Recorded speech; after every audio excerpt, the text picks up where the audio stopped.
Welcome to the last breakfast. Please enjoy the video.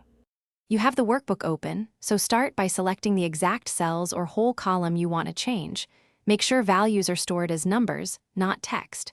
Once selected, move to the Home ribbon and focus on the number group. This is where Excel applies display formats.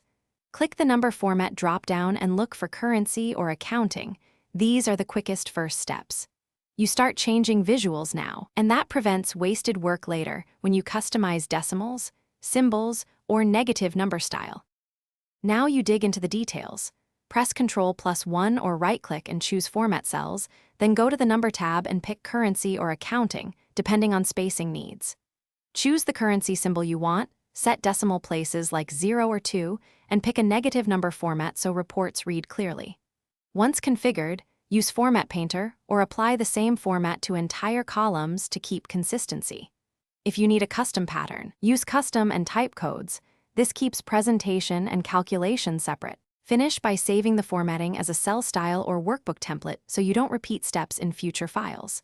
Make sure the underlying values stayed numeric. If you see left-aligned numbers or errors, convert text to numbers with text to columns, value, or multiply by 1.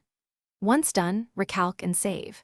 If the wrong currency symbol appears, check Excel's regional and language settings. And one key troubleshooting tip: if formats won't apply, clear cell formats and reapply to remove stubborn custom formats.